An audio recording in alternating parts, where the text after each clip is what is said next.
had an experience of gaming in a new Tron movie, right? And actually have Tron in it, maybe. So, in terms of the foundation of the movie, there's nothing there. Tron's not here. Jeff Bridges shows up for 2 seconds to collect a paycheck. Of course, the guy from the last movie he's just been Luke Skywalker out. Luke Skywalker has vanished. That's literally what happens at the start. They do the Luke Skywalker has vanished trope. Only this time they're very honest about it. It's just Luke Skywalker has vanished and been replaced by an Asian guard boss. We don't know where he is. Purest Disney. Well, and it's been a while since I've seen that one, but when he left Tron at the end of the movie, didn't he take Olivia Munn or whoever? Didn't she come out with him? Wasn't she in? Yeah, she came out and she was supposed to help, like, cure cancer or something, but then they thought, nah, fuck all that, because Disney. Yeah, but I thought she was, if I'm remembering the plot, she was in the machine, and then she escaped with him at the end, and then they ran off to be together. And then this movie starts off with, things can't come out of the machine because they'll die after 29 minutes. And it's like... It doesn't matter. What you're forgetting, Greg, is that Disney. None of this matters because Disney. It's so tropey, and it does so many of the horrible tropes that people are sick of. It does the complete subversion of everything that made the original good. Let's get rid of all the original characters and have new, exciting, more female, more empowered characters. The old guy shows up for 5 minutes to talk about how old he is. It's just, it's a lot of the same shitty tropes that you saw in the 2010s with stuff like the Star Wars trilogy. And they're kind of speed running them in this. And it just sucks. And none of it really even makes any sense. Like, even this idea, well, we've made it a soldier which survives for 29 minutes outside of the Matrix, right? That's perfect. The military would absolutely love that, because you can take these 29-minute soldiers, totally disposable assets, send them on the mission, and they just blow up, not a trace of evidence left behind. Do you think for a second that the military gives a shit about the lives of some computer game? Well, what does it matter if they come back? You can print more. You can literally print infinity 29-minute soldiers. Yeah. That's better than soldiers that last forever. Because when they come back, what are you going to do with them? Give them a fucking pension? No, you want them to blow up. It's perfect. It is so perfect. Like, if I'm the US military, I'm like, great. Tell you what we're going to do now. We're going to have fucking aircraft carrier printers. They're going to print off our 29-minute soldiers. We're going to airdrop them in 10 minutes. They're going to take out the targets. Then they're going to blow up. I love it. Yeah, and they'll just be dust. It's There will be no evidence whatsoever. That is everything the military wants. So the premise is broken. It's got that trope character, you know what I'm talking about. The devil may curse CEO. He likes to put up his feet up on the table. Oh, shut up, mother! I know what I'm talking about. You guys get me a cappuccino. Hurry up, get it in here. I got some stuff to do. Let me do some genius coding over the course of the next minute because I'm just so intelligent. Did you know when I was 6 years old that I invented a time machine? Do you know that character? except that make him a young white guy and he's super cocky. He's so cocky. It's that fucking trope, and they did the same thing in Alien Earth, and it's atrocious. It's horrible. Stop that. The trope is dead. Don't do it again. And how are you still telling the story of cocky guy invents an AI, and then the AI doesn't listen to him anymore? Like, how... We're still telling that story? We're still doing that? Where he's like, wait, you gotta listen to me. And Jared Leto is like, but why do I have to listen to you? Which is how he delivered it. And Jared Leto's performance, not good. And like, that's the plot we're still doing? Like, come on. You didn't see this coming, man. Like, we're doing a movie about the dangers of AI in 2026 being this bland is just so damn stupid. It was the dumbest villain ever. It was you know what, earlier we talked about this with the AI thing. It's an older series. It's a book trilogy called Scythe, and it is a different take where people transfer everything over to AI, and then AI is great. Nobody's hungry, people live forever.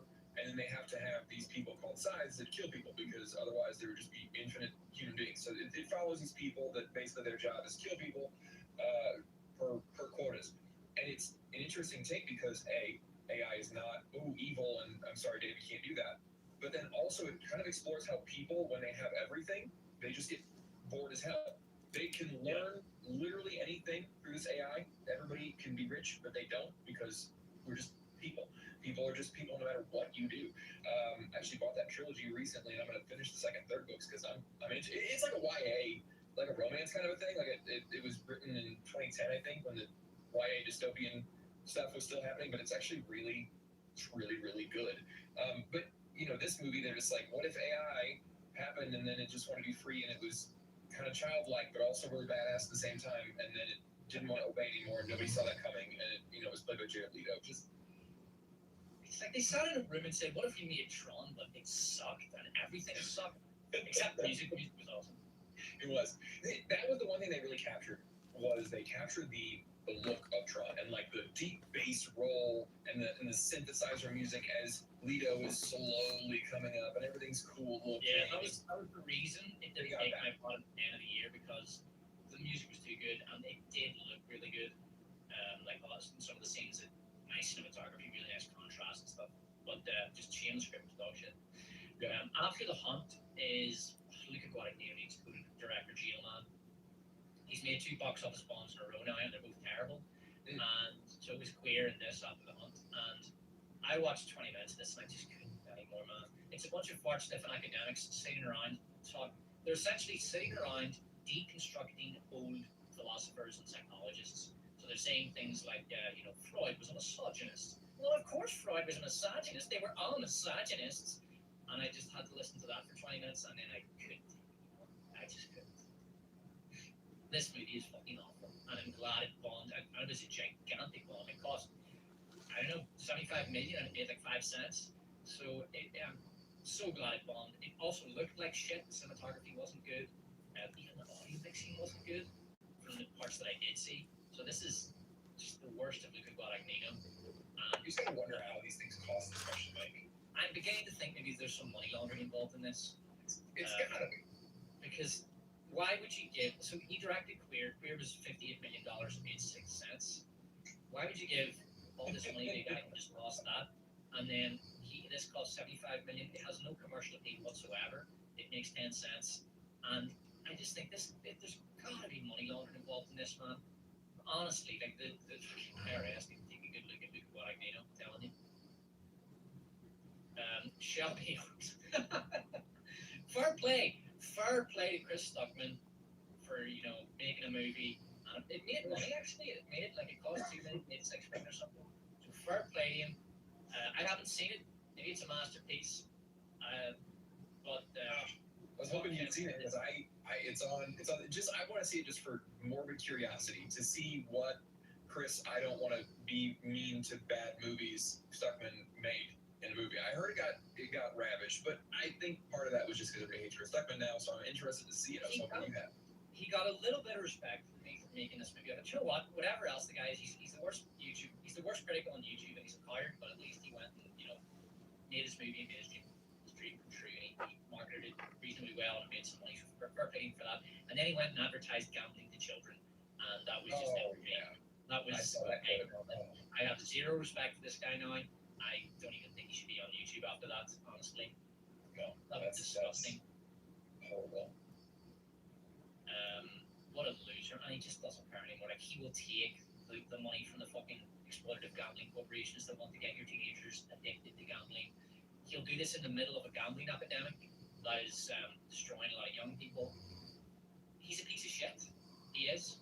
He doesn't give a fuck about his audience. He doesn't care about his work. He just wants to be a prestige movie maker. Fuck that guy. That is, I mean, look, I've had sponsors that I don't 100% use all the time. Every now and then I'll take one that's it's all right. It's not my personal use, but I'll take the contract. That's fine. But like, when I get emails from like Temu or fucking, I actually have for real got emails from Raid Shadow Legends. Like, there's just some shit you just don't do because it makes you look like a hack. You're gonna pitch the game. No amount that they paid him can be worth the loss in audience that something like that will do to you. It doesn't make any sense. Like, this is what I don't do paid sponsorship for a bunch of reasons. But one of them is that I take a very long-term business perspective to my channel. I don't want people to just sort of click off a long video because they couldn't be fucked watching a sponsorship, right? Because if I'm watching a video that's kind of mid, and a sponsorship comes in, that's it. Ah, nah, fuck it, we're done here. I'll watch something else. And my videos are very long, so I need the viewers to stay in there, right? So I don't have sponsorship interrupting. And I think long term that's a good strategy, but short term I'm losing out on some, like say $1,000 around December from some range register. No, at your length, it would be you'd have a hard time making sponsorships make any kind of sense for your length and frequent videos. It would be terrible. You'd have to ask for stuff that they're not gonna give you. But then I think about the shit you gotta do. Like when Daniel Green started pitching sex toys, like his audience ran away too, and now he's a degenerate and whatever. But there's a lot going on there. But the same thing, when you start pitching for Adam and Eve and shit, like, it's gross. Yeah, he's on there pitching something that his audience is going to get. It got his video like age restricted anyway, so any ad revenue he was going to make on that video was gone. Probably that alone ended up a net loss. Like he actually lost money advertising something that damaged his reputation. Like the guy's a moron. It's not just bad at what he does. He's a stupid person. Anyway, fuck that guy. Let's move on. Next movie. I like Sydney Sweeney, but this is another one of these stinking Oscar bait movies. I will watch it, but again, bro, I've seen it. I've seen this movie. I've seen it many times because I watched all those shit biopics. Okay, I'll watch it, but I know exactly what it is. It's just some awards bait rubbish. And look, just so everyone knows, everyone involved in this movie knew it was going to lose money. They knew that the American public weren't that interested in seeing the rise of some lesbian boxer. They don't care. It's an awards-bait movie from the studio perspective. If you win lots of awards, that gives you clout in the industry. So if you're a prestige actor and you're thinking about whether or not to sign on to this film production's movie, well, that film production has 12 Oscars. And it also has 8 Golden Globes, and it's got a bunch of other film awards. It gives them prestige. It makes it easier for them to assemble talent. It makes them appear legit to talent, to people in the industry. So it's worth losing money on these movies if you can get lots of awards. That's exactly what Christie is. It's just awards fodder. I don't know if it's good or not. It's fucking matter. No one cares if it's good or not. It's just there to win awards. Anyway. Predator Badlands, I'm pretty happy to skip because I did such a thorough review of it in my worst movies of the year. Greg, any parting thoughts? Nah, haven't seen it yet. It was one that some of them. There were so many bad movies this year that like I can only make so many videos, and there are some that the only reason I would watch some of these is to make a video. And so if I know that I'm not going to have time, I'm just like, okay, I'm not going to watch it just to hate it and then not make money. Like that doesn't make any sense. Like. No, so I skipped it. Yeah. You like this one? I still haven't seen this because it came in at the end of the year when there were just a billion things going on, and I haven't got around to it. But tell me what you thought. So I haven't seen the original with Schwarzenegger, so I do want to watch that one. I want to compare the two. What's that? It's great. Yeah, I want to see that one. I want to compare the two because this one is it's very similar to Thunderbolts. Like. I'm going to give it this kind of half-hearted praise where it's not a film. So I don't think it's trying to be, epic or whatever. It's a fun time. It's supposed to be a spectacle and you go and you enjoy it. And it's one of those where I hate to use this as praise, but like, you don't turn your brain entirely off, but you just you watch it, you enjoy it. It is what it is.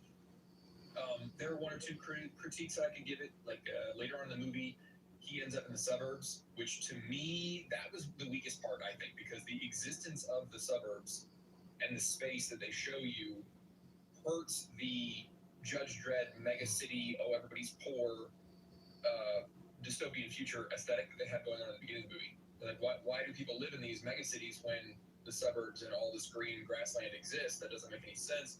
But other than that, Glenn Powell does a good job in this one. I mean, it's right there. It is what it is on its face. It's a mega corporation that owns this game. He's running for his life. They lie about him. It's all for the ratings, yada yada. Oh goodness, what is that guy's name in the top left there? Why can't I think of his name? Brolin.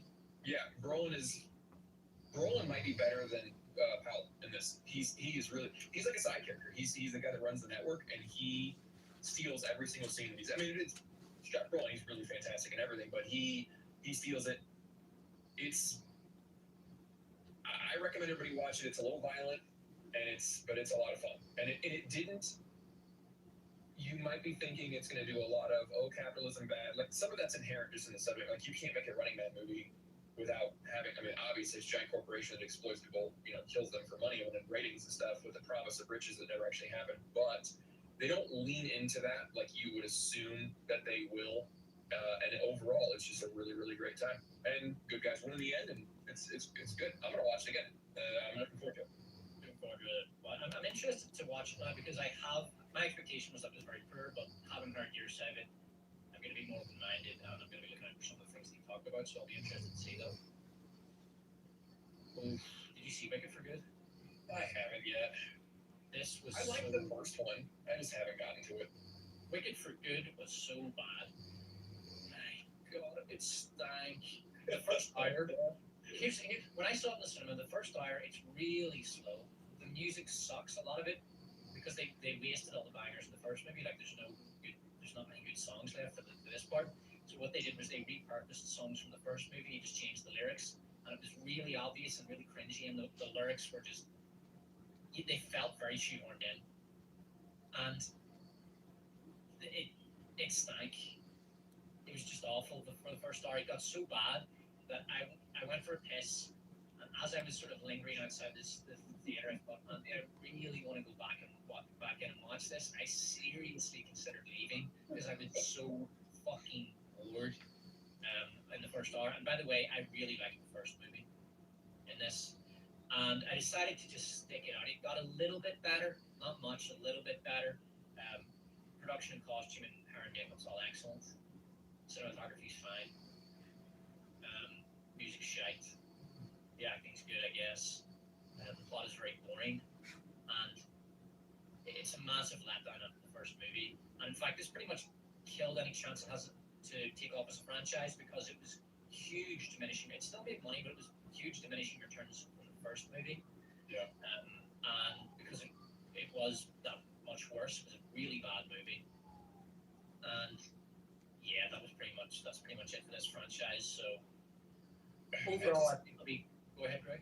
It just feels so greedy to make it 2 movies, especially when the first movie felt so it was, and that's really what went wrong here. This should have just been one movie because, I mean, the amount of filler, the amount of padding, the amount of long, boring scenes that just shouldn't have been in there. You could really tell that they had to stretch this one out just to get it at theater length.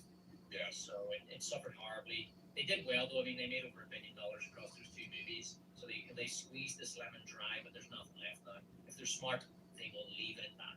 Don't do what you did with Joker, whereby you make a sequel and you end up losing all the profit from the first movie. Just take your fucking W and leave. Right, that's it. Cash out your chips now. Yeah. Did you see his trip, you say?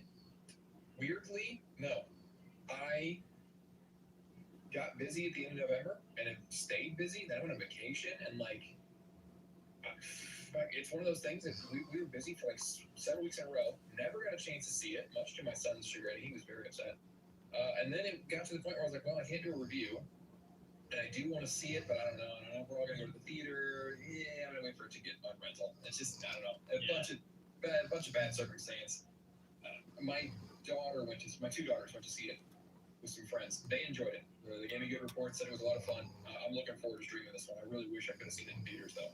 So the last one we're going to talk about is Avatar: Fire and Ash, which I saw, and it was actually worse than I thought it would be. I expected that it would be a bad movie, but it just repurposes huge chunks of Avatar 1 and 2. It throws in a plot line, kind of a Bonnie and Clyde plot line between Quaritch and this crazy fire lady, and they have a band of followers. It's not really bad Navi, it's like one very small tribe of Navi whose home is destroyed in a volcanic explosion, and they kind of go bad as a result of that because they lose their connection to nature, and that's what makes them bad. Wink, wink. It's dreadful. It recycles that horrible whale subplot from the first movie. There's a really bad actor who plays a character called Spider. The action beats, it follows the exact same series of dramatic action beats from the end of the first movie, that big climactic battle, it ends with the activate Pandora cheat code that they enter to defeat the good guys. The evil blue apes renegade. I fucking hate this movie. It's so I haven't seen it yet. My daughters went and saw it, my older ones, and they're pretty positive on most movies. Like they can just kind of have a good time because they're not YouTube critics. And even they were like, honestly, this gal in the poster, you could pretty much cut her out of the movie, and a lot of it would still make perfectly good. Like you could cut an hour out of this movie, they said, and it would still be perfectly. You wouldn't miss it at all. It was just so efficient. It's going to be another big fan editor favorite. So once this comes out on digital, the fan editors are going to go at it like piranha on a corpse. They will just cut this thing to shreds. But even then, the problem is, even if you do that, all you're left with is just big chunks of Avatar 1 and 2 that have been repurposed and repackaged. That's really all this is. There's a couple of escape scenes, and then the Bonnie and Clyde thing, and that's about it, like the evil Navi. But that is such a small part of this movie. And what I wanted to see was a full-on fucking Navi Civil War. I wanted to see Apocalypto on Pandora. That's what I wanted. I wanted to see this big evil Navi empire that had risen out of the jungle and was just grabbing up Navi to take them back and sacrifice them to their god. And the humans don't necessarily want to get involved in the politics of this, but they have to get involved because what these fuckers are doing is so horrific. Like that's what I wanted, and instead I got this piece of trash. Chat, did anybody like this? Just go ahead, Greg. But if you like it in the chat, let me know. Because the issue is that they're still trying to do the exact same colonialism bad. They're still doing the noble savage thing, and like you say, like it's 16 and 17, they have their own opinions.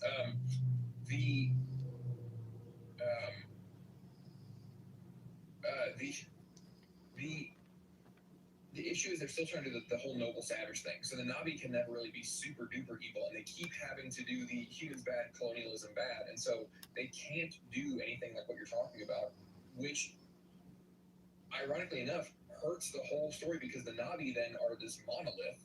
So how are you going to tell an interesting story about an entire world where everybody's pretty much the same, except for this little tiny pocket because of a volcano plot device? But it just... They have to get away from this basic ass colonialism bad story and tell a complex story, but they can't do it. They can't have nuance. Hell, they can't even come up with names other than unobtainium.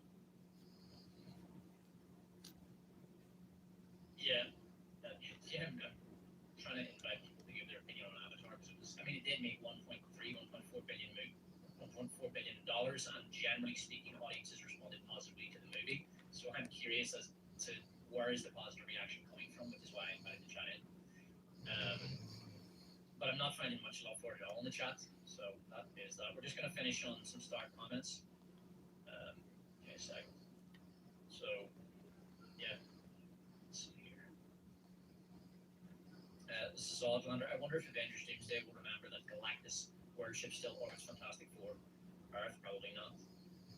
Shining Diamond. I was watching the movie 48 Hours. I wanted to ask Greg if he thinks the buddy cop genre can ever get revived in a medium other than film.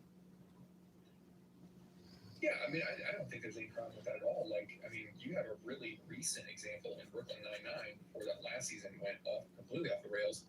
I think you can do a buddy cop thing. It just, you might want to get... I think the reason Brooklyn Nine-Nine works so well is because it's not just two people. And it's not just...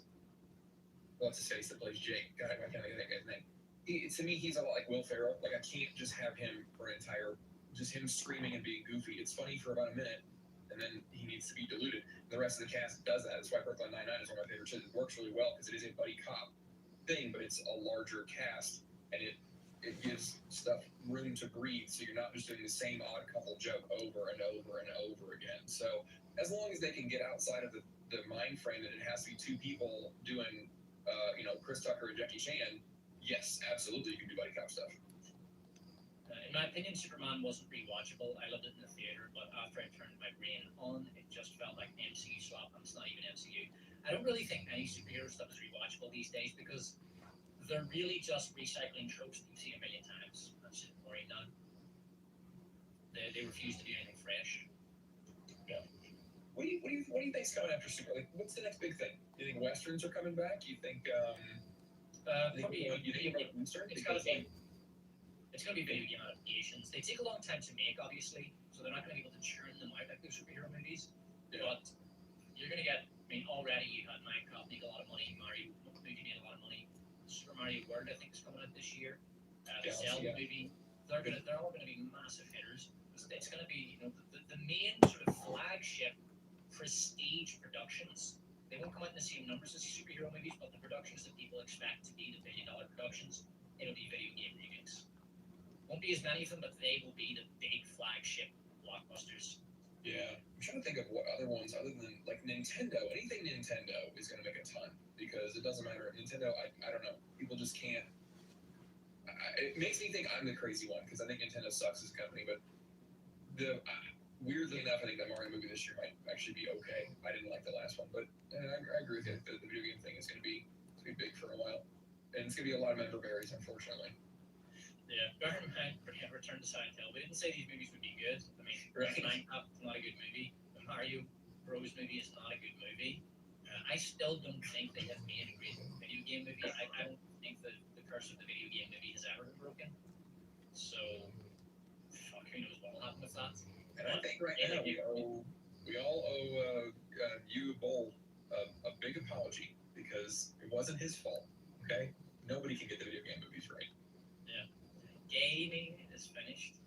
I mean, I'm not big into AAA stuff at the minute. I don't have time for it, and I'm just like I say, the massive skill trees, the amount of time you have to invest in, and the expense of them. The fact that they take up 400 trillion terabytes on my computer.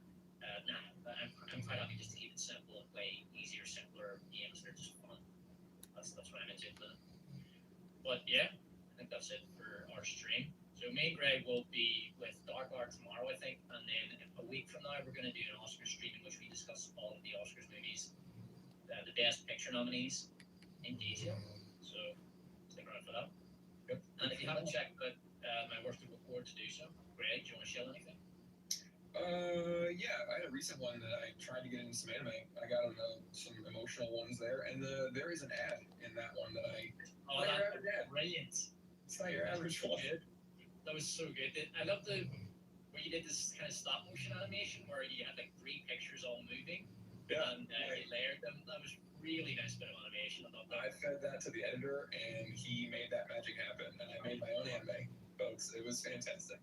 Really good. Acting was brilliant in it as well. Like you're actually a genuinely good comic actor. Like you were great as Greg in what was that movie called? Skin. No. The one that my movie. Oh, I remember what you called it. Can't even remember the name of my own movie. It was hold on, it's called Edge of Ground. No. It was the racism horrible. Whatever. You were great. I appreciate that. All right. So thanks everybody for listening, watching, whatever. We will be back with our Oscar stream in about a week. Okay. All right. Thank you, and See y'all. have a great day.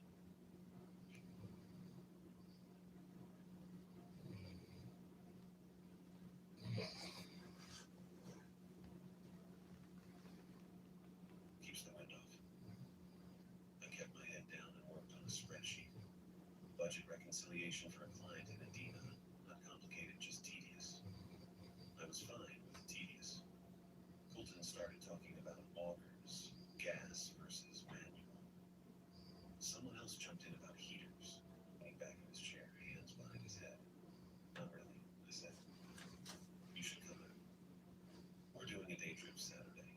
Probably head out early, be back by dark. Yeah, maybe. Seriously, it's a good time. We just sit around, drink a few beers, see what bites. Low key. I nodded. I'll think about it. Cool. I'll send you the details. He turned back to his screen and started typing. The conversation moved on. Someone mentioned a new bait shop on Monday. Someone else said the ice wasn't thick enough yet near the shore, and you had to walk out past the first shelf. I went back to my spreadsheet. I wasn't going. I knew that right away. But I also knew I wasn't going to say it out loud because then Colton would ask why. And I didn't have an answer that made sense. Not one I wanted to explain anyway. The thing is, I don't do cold weather trips. I don't camp. I don't fish. I don't even really like being outside in winter if I can help it. People at work know this about me, sort of, but they also forget. Or maybe they think I'm just being honest. Midwesterners do that. They assume everyone likes the same things they do, and if you say you don't, they think you're joking or you just haven't tried it the right way yet. I finished the reconciliation around 3. Sent it off. Checked my email. Nothing urgent. My neck felt tight and my eyes were starting to hurt from the screen. I looked at the clock in the corner of my monitor. 3:15. I didn't have any meetings left. I could stay until 5, or I could leave. Technically, I had the hours banked. Technically, nobody would care. I shut down my computer and grabbed my Lute. Colton glanced over. Heading out. Yeah. Nice. Yep. I walked through the rows of desks, past the break room with the coffee maker that always smelled burnt, past the glass-walled conference rooms where a few people were still on calls. The elevator took forever. When it finally came, I rode down alone and walked out into the parking ramp. The air was cold and still, not windy, just heavy. My car was on the 3rd level, a blue Honda Civic with some rust starting near the wheel wells. I got in and started it, and waited for the heat to kick in. It didn't really. Not enough to matter. The drive home took 20 minutes. Traffic was light. The streets were wet with gray slush that sprayed up every time someone changed lanes. I took Henry down to Lake, then cut over toward my apartment in Uptown. It's a small one-bedroom on the 2nd floor of an old building with radiator heat and windows that rattle when the wind picks up. I parked on the street and walked up the outside stairs. My hands were cold. I should have worn gloves. I never remember gloves. Inside, I dropped my coat on the back of the couch and stood there for a second. The apartment was quiet. I could hear the radiator ticking, the fridge humming. That was it. I should have felt better. I was home. I didn't have to talk to anyone or pretend I might go ice fishing. But that tight feeling in my chest hadn't gone away. If anything, it was worse. I went into the kitchen and filled a glass of water from the tap, drank half of it, set it down on the counter. Then I pulled out one of the chairs at the table and sat. The table's small, just 2 chairs, plain wood. I don't eat there much. Mostly I eat on the couch, but sometimes I sit there when I need to think, or when I'm trying not to think, and my brain does it anyway. I looked at the wall. There's a calendar hanging there, one of those free ones you get from insurance companies. January, a picture of a snow-covered barn. I hadn't written anything on it. The tight feeling wasn't going away. I knew what it was. I'd known since Colton brought up Ely. Ely's close to the boundary waters, close to Superior National Forest, close to where I went when I was 16, the summer before my junior year of high school. My mom had pushed me to go. My Uncle Aaron had planned the whole thing. He worked for the Park Service back then, did field surveys and resource management, and he wanted to take me and a few others on a canoe trip, a loop.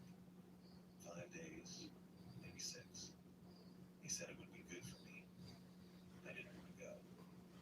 I told my mom that, but she kept saying it would be good for me too, and that way she has where she's not really asking. So I went, and I brought my friend Willie because I figured if I had to be out there, at least I'd have someone to talk to. Willie was good at that, made jokes, kept things lighter. We'd been friends since middle school. He didn't seem nervous about the trip at all. I sat at the table and stared at the calendar, trying to line it all up. The memories were there, but they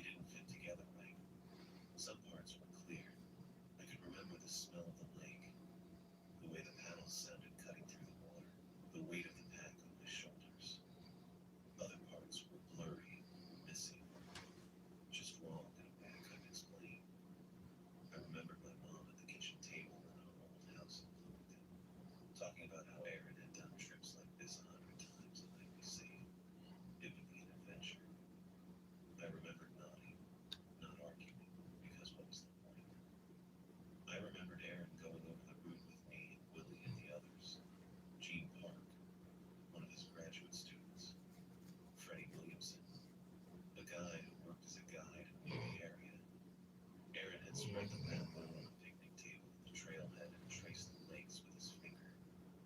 Entry point, portage, campsite. He made it sound simple. I remembered thinking it probably would be simple. Boring even. I wasn't excited, but I wasn't scared either. It was just a thing I had to do. Willie had grinned at me while Aaron was talking. He was wearing a hoodie that was too big for him, and his pack looked like it might tip him over backward. He didn't care. He was into it. I thought having him there would make it easier. I sat at the table, and the apartment got darker as the sun went down. I didn't turn on the lights. The tight feeling in my chest was still there, and now it was spreading. Up into my throat. Down into my stomach. I kept thinking about the trip. About Aaron, Lily, Jean, Freddie. About the forest and the lakes and the way everything had felt fine until it wasn't. I didn't want to think about it. But Colton had brought up Ely, and now I couldn't stop. Mom made the decision in April. I was 16, halfway through sophomore year, spending most afternoons in my room with the door closed, playing whatever game I'd downloaded that week. She didn't ask. Just told me one night at dinner that I'd be going north with Uncle Aaron for a few days that summer. It'll be good for you, she said. She was cutting chicken into small pieces, even though I was way past eating that. Fresh air, exercise, time with your uncle. I didn't argue. Arguing with Mom about things she'd already decided was pointless. She had this way of setting her jaw that meant the conversation was over before it started. Uncle Aaron was her older brother by 6 years. He worked for the Minnesota DNR doing health surveys and resource management, which meant he spent most of the year driving between field sites in a truck that smelled like pine needles and gas station coffee. During summer, he basically lived out of a duffel bag, sleeping in ranger stations or cheap motels near whatever forest he was studying. Mom admired that about him. Called him dedicated. I think she thought some of that would rub off on me if I spent enough time around him. Aaron called the house a week later to explain the plan. Stayed in the kitchen, wiping down counters that were already clean. Your mom says you're coming up, Aaron said. His voice always sounded like he was outside, even when he wasn't. I'm putting together a canoe trip. 5, maybe 6 days. Loop through the Boundary Waters. Good country up there. Okay, I said. You ever canoe before? Not really. That's right. It's not complicated. He paused. I heard papers rustling. Bring layers. Gets cold at night even in summer. I'll send your mom a list. Okay. It'll be good for you, he added. Same words Mom used. Maybe they'd talked about it. Probably they had. I didn't want to go. I also didn't know how to say that without sounding like a kid who just wanted to stay inside all summer, which I guess I was. So I said okay again and handed the phone back to Mom. She looked satisfied. That was it. The list Aaron sent included things I didn't own. Waterproof bags, a headlamp, hiking boots that could get wet. Mom took me to an outdoor store in Bloomington where everything smelled like rubber and canvas. The guy with a beard asked what kind of trip we were gearing up for and nodded seriously when Mom explained. He recommended boots with ankle support and socks made from wool that cost $14 a pair. Mom bought 3 pairs. I tried the boots on in my room that night. They felt stiff and heavy. I figured I'd get blisters. 2 weeks before the trip, I asked Willie if he wanted to come. We were walking home from school, taking the long route past the gas station where Willie liked to buy energy drinks his parents didn't know about. It was hot out. Late May, the kind of humid heat that made everything feel slower. My uncle's doing this canoe thing, I said, up north. My mom's letting me go. Willie cracked open a blue can that hissed. When? June. Week after school gets out. How long? 5 days. Maybe 6. He drank and thought about it. Is it just you and your uncle? No. He's bringing some other people, a co-worker, I think. And a guide. A guy, Willie repeated. He grinned. Like we're going on safari. It's just the Boundary Waters. Still, sounds better than sitting around here. I felt relieved. Willie had this way of making things lighter just by being there. He joked around. He didn't take stuff seriously. If I had to spend almost a week following my uncle through the woods, at least Willie would be there too. Mom seemed pleased when I told her. She called Aaron to confirm and came back smiling. He said that's great. Willie's a good kid. I didn't tell her I'd only invited Willie so I wouldn't be stuck with adults the whole time. The group came together the week before we left. Aaron emailed me a short message with everyone's names and roles like we were forming a work team. Gene Park, graduate student cohort for wildlife ecology. Freddie Williamson, family friend, local guide and outfitter.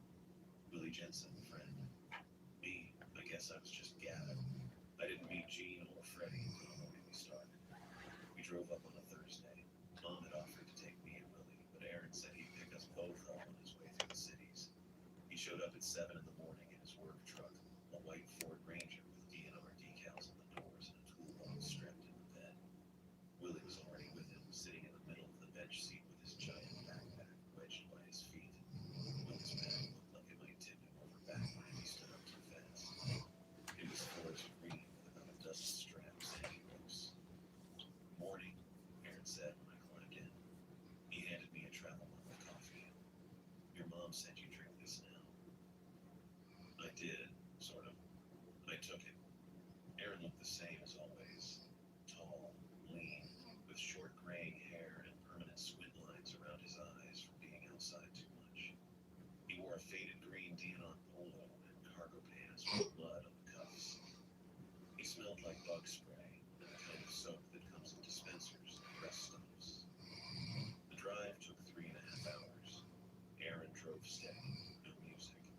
Just the hum of the engine and the sound of air through the cracked windows. Willie fell asleep 20 minutes in, head tilted against the seat back. I watched the landscape flatten and then rise again as we went north. More trees, fewer strip malls, towns. Aaron asked a few questions. How was school? What was I planning for junior year? If I'd thought about colleges yet. I gave short answers. He didn't push. I got the sense he didn't really know what to talk to me about either, which was fine. We stopped for gas in Ely. Aaron filled the tank while Willie and I went inside to use the bathroom and buy snacks we didn't need. The gas station had a whole wall of fishing lures and a bulletin board covered in photos of people holding fish. Everyone looked happy. I bought a Gatorade with a bag of pretzels. You nervous? Willie asked while we waited by the register. No, I said. Me neither. He grinned. I've never been in a canoe. Me neither. Probably we'll tip it. Probably, I said. We didn't tip it, but that was later. The outfitter landing was 10 minutes outside Ely, down a gravel road that wound through thick pine and brush. The road ended at a wide clearing with a wooden building, a couple of trucks, and a dock that stretched out into dark water. The lake beyond looked bigger than I'd expected, flat and smooth, reflecting clouds. Freddie was waiting by the building, leaning against a truck bed and drinking something from a thirst. He was tall. Dark blonde hair under a canvas cap, and a face that looked and he spent all his time outside. He wore a faded jacket and boots that were scuffed pale at the toes. Aaron, he said, straightening up. He shook Aaron's hand. Good timing. Freddie, this is Gavin and Willie. Freddie nodded at us. You boys canoe much? Not really, I said. That's fine. You'll pick it up. He gestured toward the dock. Gene's already down there getting stuff sorted. We followed him down a dirt path to the water. Gene was crouched by two long canoes, checking straps in a barrel. She looked up when he approached. She was short, maybe 5'4", with straight black hair tied back in a low ponytail and sharp dark eyes that seemed to catalog everything at once. She wore a gray fleece and cargo pants tucked into boots. Gene, this is Gavin and Willie, Aaron said. Hey, Gene said. She stood and wiped her hands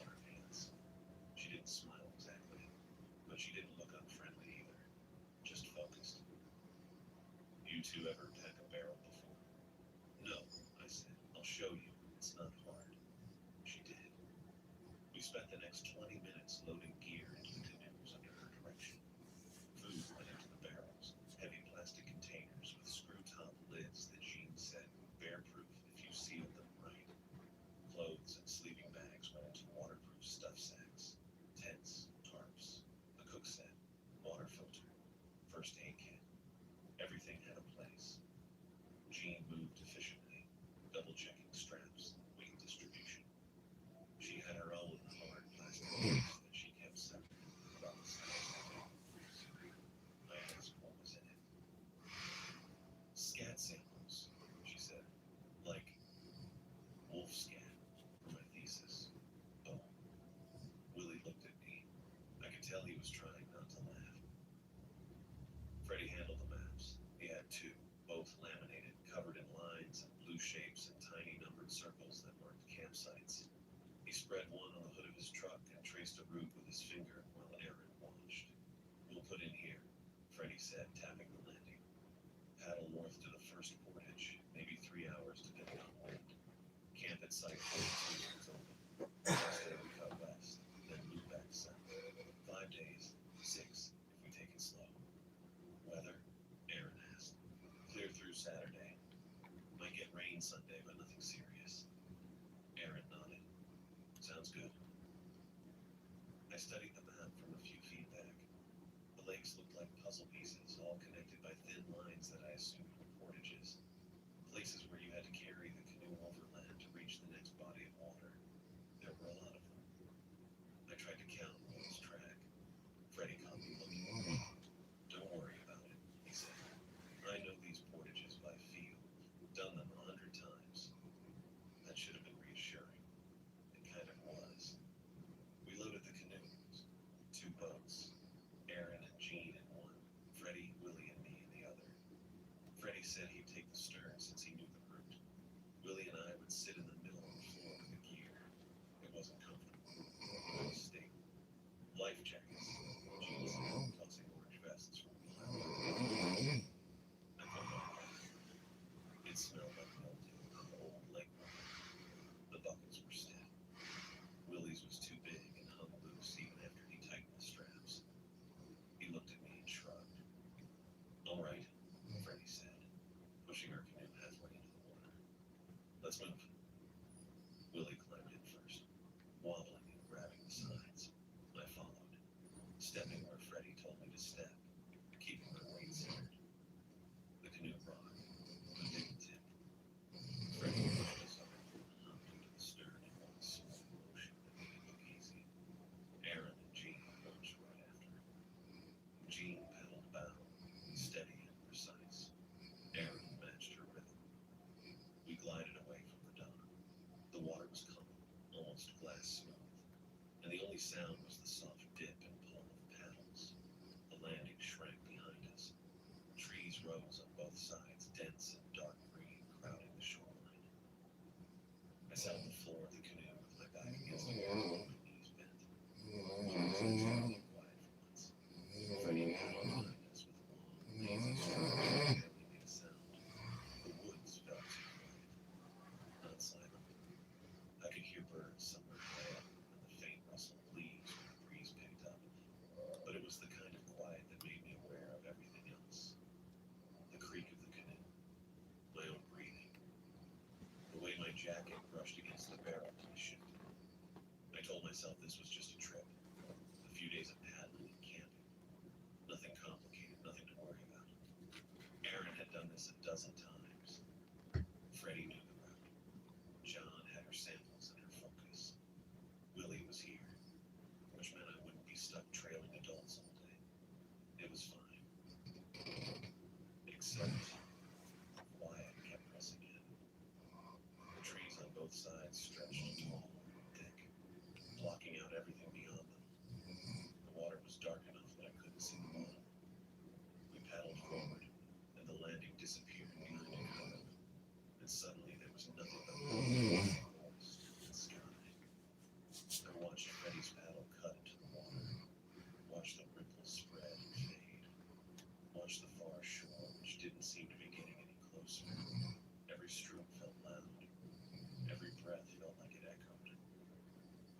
glanced at me. He didn't say anything, but I could tell he felt it too. I kept my hands on my knees and tried to look confident, like this was normal, like I'd done this before. The canoe glided forward, smooth and silent, and the woods pressed close on every side. The second day was portages. Just portages. We did 3 of them, and by the time we set up camp that evening, my shoulders felt like someone had been grinding them with a brick. Willie dropped his end of the canoe twice on the last carry, and Freddie didn't say anything, but his jaw got tight. Gene moved the whole time without complaining. Aaron kept the same steady pace he'd had since we started, which honestly bugged me. He died and he looked fine. We made camp last night. Aaron picked from the map. Number 60-something. I don't remember. It was a flat clearing with a fire ring made of blackened stones and a view straight across the lake to the far shore, maybe half a mile out. The water was flat, no wind at all. Gene and I set up the tents while Willie helped Freddie with the food barrels, and Aaron rigged a bear hang using a paracord he had on a spool in his bag. Dinner was freeze-dried chili that tasted like salt and powder. I was starving. We didn't talk much. Willie made one joke about his blisters having blisters, and nobody laughed, so he stopped. I was sitting on a log near the fire ring with my boots off, letting my feet air out, when I heard it. A crack, loud, sharp, heavy enough that I felt it in my chest a little. It came from across the lake, somewhere in the trees on the opposite shore. It carried over the water in a way that didn't sound right. Too clear, maybe. Or too flat. I don't know. It just felt off. I looked up. Willie was halfway through pulling his sock off, and he'd frozen with it bunched around his ankle. Jean had been repacking her sample case, and her hands had stopped moving. Freddie was the first one to react. He stood up from where he'd been sitting by the gear pile and looked out over the water with one hand shading his eyes. The sun was already behind the trees. What was that? Willie said. Freddie shrugged. There's the boundary in some areas. Or it could have been a tree. A tree, I said. Yeah. They crack when they split. Coal does it sometimes.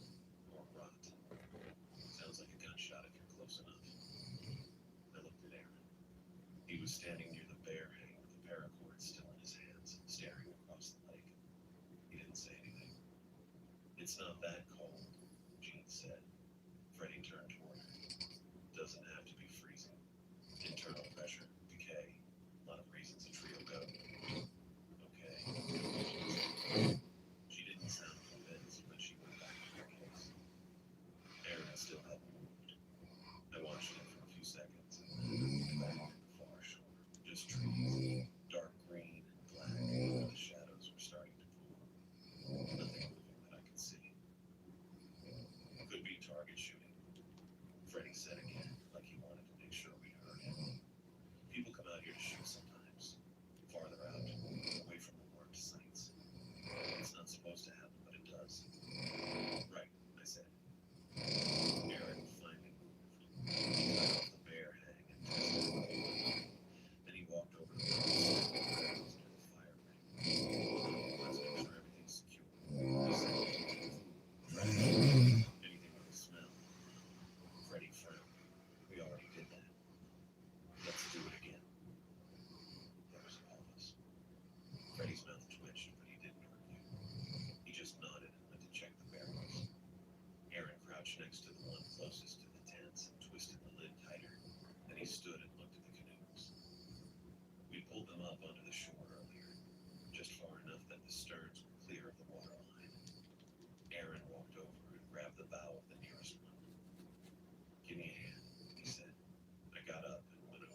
said it made it sound like he did think something was coming, or at least that he wasn't sure. I wanted to ask him what he thought the sound was, but I didn't because I figured if he knew, he would have said. We finished securing everything, and then we sat around for a while as the light faded. Freddie got a small fire going, just enough to take the edge off. Looking across the lake, but I didn't hear the sound anymore. I woke up being pissed. I don't know what time it was. Late. The tent was dark, and I could hear Willie breathing in his sleeping bag next to me, slow and steady. I lay there for a minute, hoping the feeling would go away, but it didn't. So I unzipped the bag and felt around for my boots. I didn't bother lacing them all the way, just shoved my feet in and stepped outside. The air was cold and damp, and it smelled like wet pine. The fire had gone out. I could see the faint shape of the ring and the logs we'd been sitting on. And past that, the lake was just a flat black sheet with a little bit of moonlight on it. A few steps away from the tents toward the tree line and unzipped. That's when I saw it. A light, pale and low, moving between the trees on the far shore. I stopped midstream and stared. It looked like a headlamp, maybe, or a flashlight, but it was too far away to tell for sure. It moved from right to left, slow and uneven, disappearing behind one tree and then showing up past the next. I tried to focus on it, but every time I thought I had it pinned, it would shift or turn away. Like whoever was holding it kept angling it in a different direction. I finished and zipped up, still watching. It was maybe 6 feet outside, I guessed. Walking. That made sense. Another camper on the far side of the lake, out for the same reason I was. Except it was the middle of the night, and the nearest marked campsite over there was at least a mile down from where the light was. Freddie had shown us on the map. I stood there for probably 2 minutes. The light moved farther left, and then it stopped. Just sat there for a few seconds, steady and pale. Then it blinked out. I waited to see if it would come back. It didn't. I thought about waking Aaron. I even turned and looked at his tent, which was set up 10 feet from mine with the flap set shut. But then I thought about how it would sound. I saw a light across the lake. He'd ask me what kind of light, and I'd say I didn't know. Just a light. And then what? We'd all stand around staring at nothing because it was already gone. It was another camper. That was it. Someone else out there listening through the water. Just maybe they couldn't sleep. Maybe they were looking for firewood or checking their gear. People do weird stuff with their camping. I went back to the tent and crawled into my sleeping bag. Willie was still breathing steady. I closed my eyes and tried to settle, but the image stuck. That pale light moving low between the trees, turning away every time I tried to get a clear look at it. I didn't fall asleep for a long time. In the morning, Jean found the tracks. I was rolling up my sleeping bag when I heard her call out. Not loud, just enough to get attention. Aaron, come look at this. I stuffed the bag in my sack and went out of the tent. The sun was up, but it was still early. Maybe 7. The air was cool, and everything smelled like dew and wood smoke from last night's fire. Aaron was already walking toward the shore where Jean was crouched near the waterline. Freddie was by the fire ring, pouring instant coffee into a metal cup, and he looked up but didn't move. Willie was still in the tent. I followed Aaron down to the shore. Jean was kneeling in a patch of soft mud a few feet from where the water lapped the rocks. She had her sample case open next to her, and she was staring at something in the mud. What is it? Aaron said. Tracks. I stepped closer. There were impressions, shallow and uneven, maybe 3 or 4 of them in a short line. They didn't look like much to me, just divots. What kind? Aaron asked. I don't know, Jean said. She pulled a small notebook from her case and flipped it open, running her finger down a page covered in sketches. Not moose, wrong shape, and no dew claw marks. Not bear either. The pad's too narrow. Deer, I said. Jean shook her head. Deer tracks are sharper. These are blunt. Spacing's off. Aaron crouched next to her and studied the tracks. He didn't touch them. Just could be a dog, Freddie said from behind us. I turned and he was standing there with his coffee, looking down at the mud over Jean's shoulder. People bring dogs out here sometimes, even though they're not supposed to. Maybe, Jean said, but she didn't sound like she thought so. I stared at the tracks. They really didn't look like much. Just vague shapes in the mud, probably from some animal that had come down to drink during the night. I figured it was a prank or something. Maybe another camper messing with us. Freddie playing a joke. That happens, didn't it? Guys like to tell ghost stories and leave fake prints to spook people. Aaron stood up. He pulled the satellite messenger off his belt and checked the screen, tilting it to keep the glare off. Still got signal? Freddie asked. Yeah, 3 bars. Good. Aaron clipped it back onto his belt and looked across the lake. I followed his gaze, but there was nothing there. Just water and trees and morning mist starting to lift. We moving today? Willie said. I turned and he was standing by the tents with his hair sticking up on one side, holding his boots. Aaron looked at Freddie. He shrugged. He said, we can push west, hit the next site by afternoon if we don't drag our feet. Okay, Aaron said. Let's pack up. Jean took a photo of the tracks with a small digital camera from her case. Then she closed it and stood. We walked back to camp and started breaking everything down. I stuffed my tent into its bag and helped Willie with his. Then we loaded the barrels back into the canoes while Aaron kicked dirt over the fire ring. The whole time I kept thinking about the light I'd seen, the tracks of mud and the crack from the night before, but none of it connected into anything that made sense. Probably because it didn't mean anything, just random stuff that happens when you're out in the woods.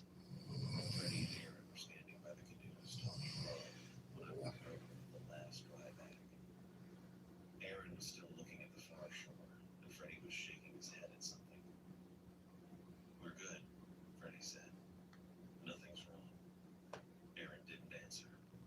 We loaded the last of the gear and pushed the canoes into the water.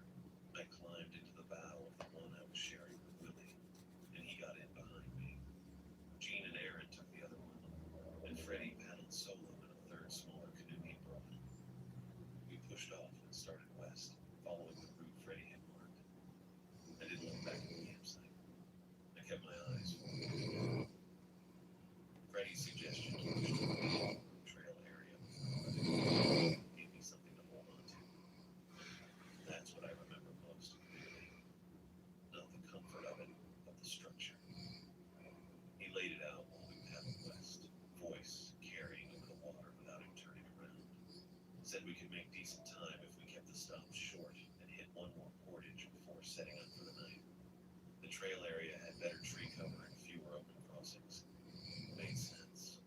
Practical. I wanted it to make sense. Aaron didn't argue. He paddled steady in the canoe ahead of us with Jean, and I watched his shoulders move in that efficient rhythm he had. Willie was in front of me doing his best to keep pace, which meant his paddle hit the water a little too hard every third stroke and set up more splash than necessary. I didn't say anything. My own form probably wasn't great either. The sky had gone flat gray, no breaks in it. Not dark enough to worry about yet, but that thin pale color that meant weather was coming, and you just didn't know when. The earlier crack, the one from across the water at the last sight, was already starting to feel like just a story, something we could control by deciding what it was. A tree, maybe a hunter. Freddie had given us options, and we picked one without saying it out loud. That's what I told myself anyway. Portage. Repeat. A checklist. I could do a checklist. We reached the portage line. Just a small faded paint. Easy to miss.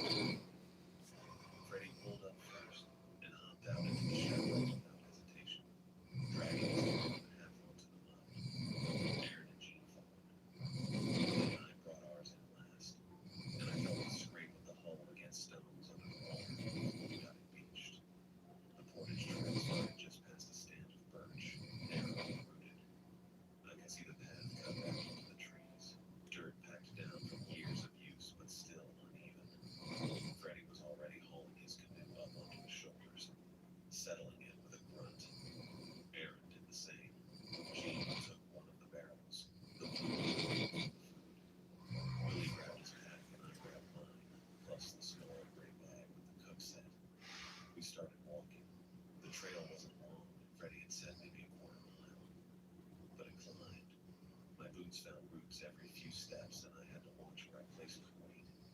Willie was ahead of me, pack bouncing on his back. His hoodie was still half visible under his windbreaker, which seemed like a bad layering choice, but I wasn't about to say anything.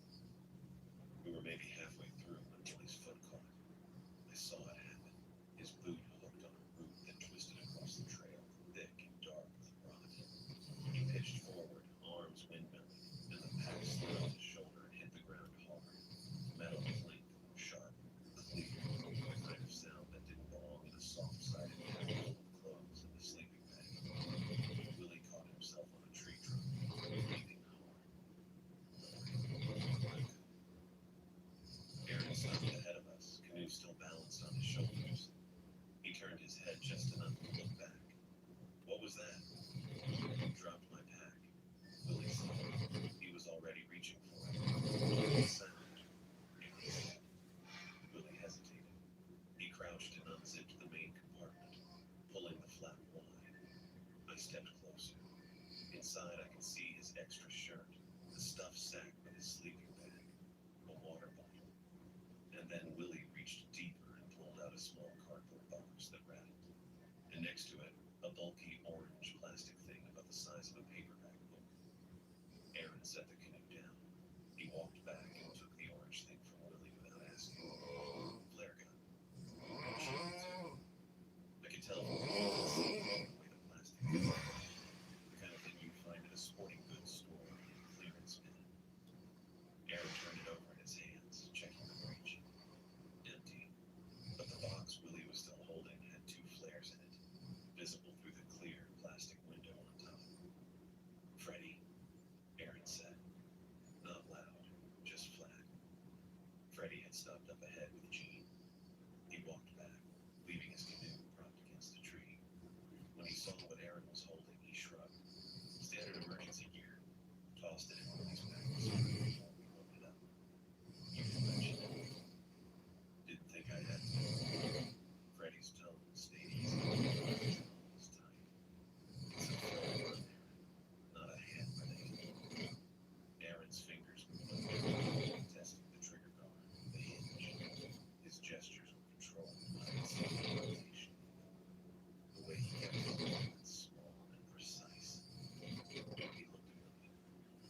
You know what's wrong? Willie shook his head. No, I mean, I can. Freddie must have. Yeah. Aaron looked back at Freddie.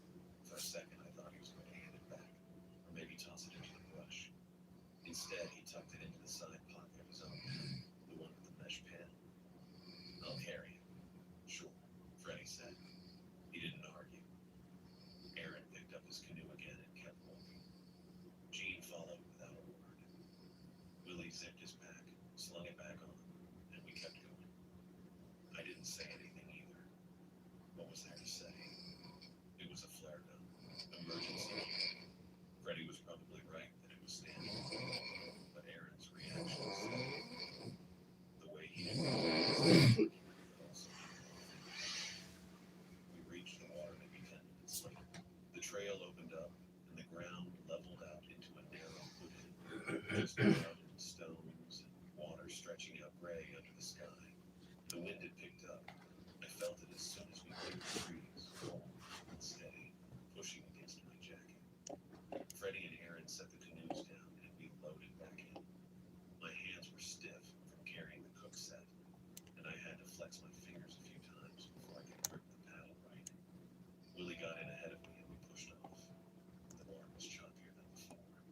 Not rough, but I could feel the canoe rock with each stroke. Freddie led the way again, angling northwest according to the map. Aaron and Jean stayed close behind him. Willie and I brought up the rear. We'd been paddling maybe 15 minutes when the second crack hit. Closer this time, not across the water. Somewhere in the trees to our left, maybe 100 yards back. The same sharp splitting sound, but louder, and then it stretched. That's the only way I can describe it. The crack didn't stop clean. It dragged out into something else, something that started like a loon call, that weird wavering cry they make. But then it kept going and turned mechanical. A groan, long and uneven, like metal bending or a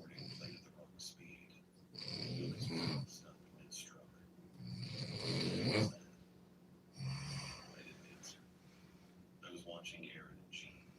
Their canoe had slowed, and Aaron had his head turned toward the tree line, paddle resting across his lap. Jean was looking too, one hand on the gunwale. Up ahead, Freddie had stopped completely. He was facing us, paddle held horizontal. The sound cut off, just stopped. No fade, no echo. 1 second it was there, and the next it wasn't. Freddie called back, voice tight. Keep moving. We're too exposed out here. Aaron started paddling again. So did we. Nobody said anything. My arms moved on autopilot, pulling the paddle through the water, and I kept my eyes on the tree line, even though I couldn't see anything. Just pines and birch and shadow. Willie whispered, "That wasn't a tree." "I don't know what it was," I said. "It sounded like, I don't know." He shut up after that. The adults had exchanged a look before we started moving again. I'd seen it. That quick glance between Aaron and Freddie, and then Freddie and Jean. The kind of look that said they'd all noticed the same wrongs but didn't want to admit it to us. Didn't want to admit it out loud. We paddled for another hour, maybe more. The wind kept pushing at us, and my shoulder started to burn. The sky stayed gray, and the water stayed choppy, and nobody talked except for Freddie calling back directions twice when we had to adjust course. He aimed us toward the next campsite early, said the open crossings were getting risky with the wind, and we'd be better off setting up with daylight to spare. Aaron agreed without argument. The site was marked on Freddie's map as number 78. We spotted the landing just before 4 o'clock. A small, cleared area with a fire grate visible from the water. Freddie brought his canoe in first. I watched him step out and pull it up onto the shore and then stop. He stood there for a second, just looking at the ground. Aaron beached next to him. "What is it?" Freddie pointed. I couldn't see from the water, but when Willie and I brought our canoe in and I stepped out onto the mud, I saw them. Boot prints, fresh ones. The edges were still sharp, not worn down by wind or rain. They started near the fire grate and wandered toward the tree line, maybe 6 or 7 prints total. Men's boots, probably size 10. The tread pattern was clear in the softer dirt near the grate. And sitting in the brush about 10 feet to the left, fluttering in the wind, was a torn corner of blue tar. Aaron crouched next to the prints. He didn't touch them, just studied them. Jean came up beside him and pulled out her camera, the same small digital one she'd used for the tracks at the last site. "Someone was here," Willie said. Obvious that nobody corrected him.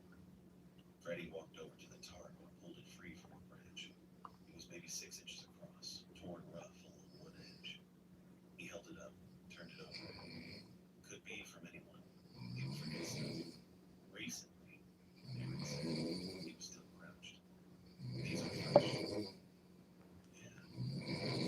Haven't seen another group since we put in." Freddie didn't answer that. He folded the tarp piece and stuffed it in his jacket. I looked at the fire. No ash in it. No sign anyone had actually camped here. Just the rings on the tarp. Proof someone had been here. Recently, and then left. We set up camp without knowledge. Just the sound of tent poles snapping together and the wind pushing through the trees behind us. Aaron and Freddie worked the canoes up higher on the bank while Jean and I pulled out the tents. Willie stood near the fire grate, holding a stuffed sack, looking at the boot prints in the mud like they might move. The wind had gotten worse. Not dangerous yet, but steady enough that I had to brace the tent with my knee while threading the second pole. Jean worked on hers about 10 feet over, moving quick and methodical the way she always did. She didn't look up much. I kept telling myself it was fine. Public land. People come through all the time. Somebody probably camped here 2 days ago, left a piece of tarp, kept going. That's what happens out here. You see signs of other groups. It's normal. I said it in my head a few times while tying off the rain fly. Public land. People pass through. It didn't stick the way I wanted it to. Aaron finished with the canoes and walked back to help Freddie sort the barrels. He moved like he was on a schedule now. No wasted steps. Freddie pulled out the cook set and water He asked. They didn't talk about the plans again. Willie finally put the stuff sack down and came down and stood with 10 corners. His hands were shaking a little. Probably wasn't. You good? I asked. Yeah, he wasn't. I finished the last steak and stood up. My shoulders hurt from paddling and my lower back felt tight. I rolled my neck. The sky had gone dark, that flat gray that means weather's coming, but you can't tell when. Could be an hour, could be 10 minutes. Aaron told me to grab the filter and get water while there was still light. I took the blue bag and a pump filter from the barrel and walked down to the shore. The water looked black close up, rippling in the wind. I crouched on a flat rock near the edge and dumped the intake hose, then started pumping. It's a boring job, repetitive. You just sit there and work the handle and watch the bag fill up slow. Gives you too much time to think. I was maybe halfway done